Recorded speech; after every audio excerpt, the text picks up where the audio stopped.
Okay, so we're going to go ahead and secure Nginx now.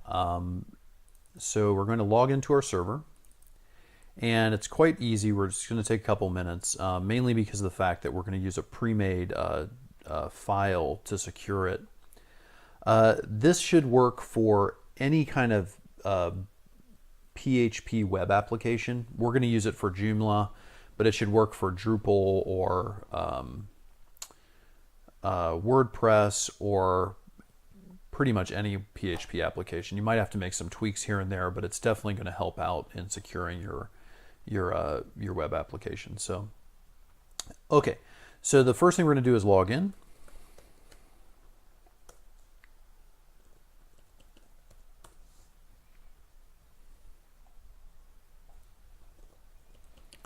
And I'm going to remember my password. There we go.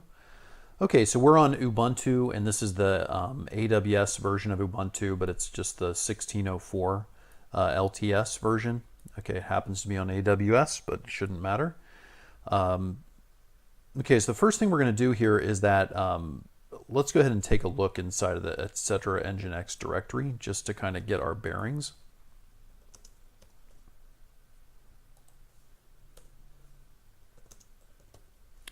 Okay, so I changed directory cd to etc. Nginx, and then I listed ls, and then I did -all, and it's really just -al. Okay, so here we have it. Basically, these are the this is the configuration directory for Nginx, and then we have sites available and sites enabled. How Nginx usually works is that in the sites available directory. Basically, we have a bunch of site definitions, like for the virtual, whatever domains you're hosting. And then in the sites enabled, we have links, symbolic links to those definitions. So that's basically how it works. So we have the definitions in sites available, and then we create links inside sites enabled. You can do it that way, or you can just put the definitions right into sites enabled. Anywho, so we're not going to worry about that for now because we're just going to have this one default definition here. So notice we're now in this Nginx directory, and we're going to edit this default definition that was inside the sites available folder. Okay, so let's go ahead and start doing that. The first thing we need to do is actually to make a new directory inside of this etc Nginx directory, and we're just going to go ahead and call that conf for config, obviously configuration. So we're going to do sudo make directory.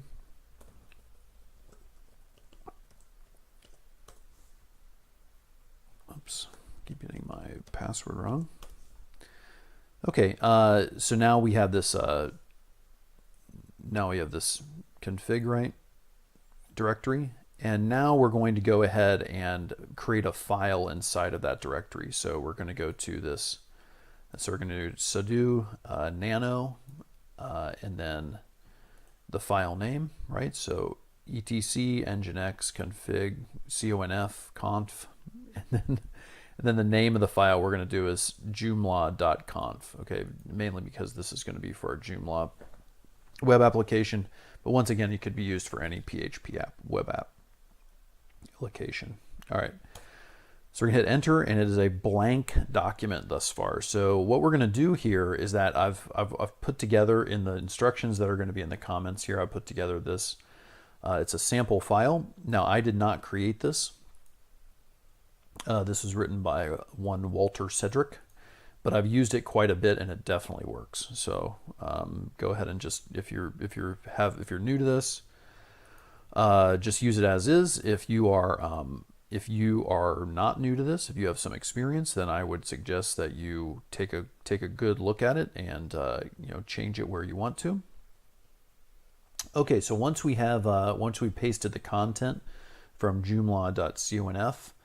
We're going to go ahead and write it back out. So we're going to save our changes. So yes, and enter to write the file name. Okay, and let's get back to our instructions here. So basically we've created our directory. We've made joomla.conf. We could have put this anywhere, by the way. We didn't really have to create the directory. And now what we're going to do is we're going to edit this sites available default.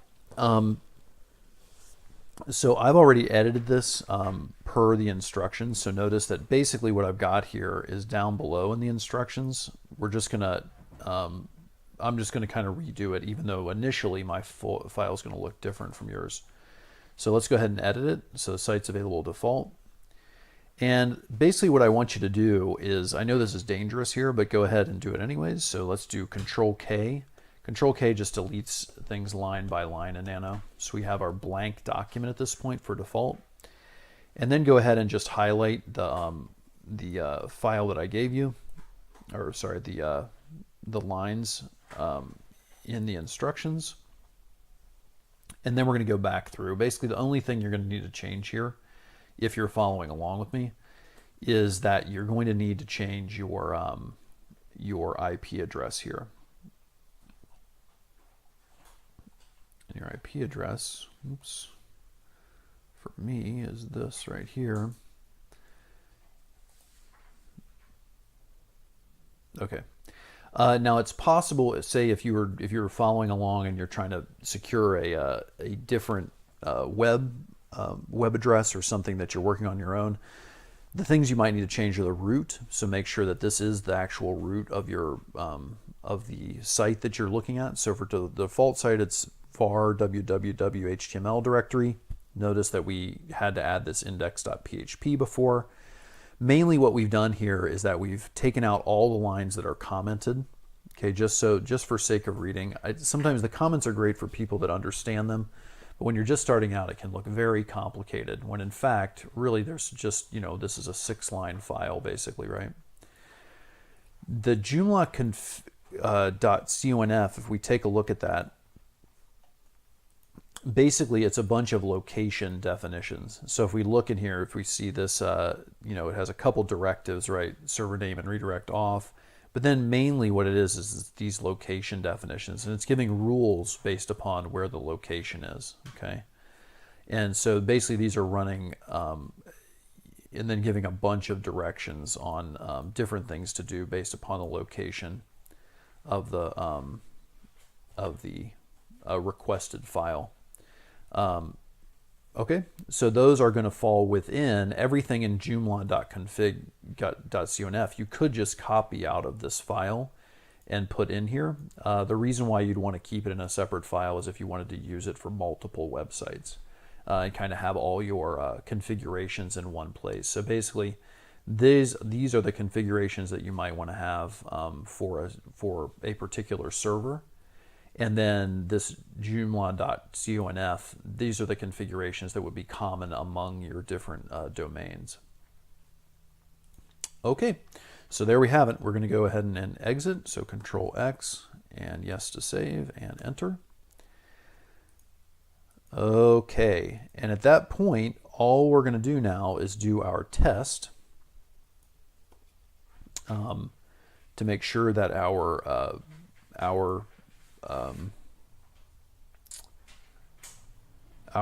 site's available default is to make sure that that's good. It's a good configuration file. Nginx, remember, takes all of the configuration files. Say you have 10 domains, so you'd have 10 sites available files, and it kind of smushes them all together into one big configuration file.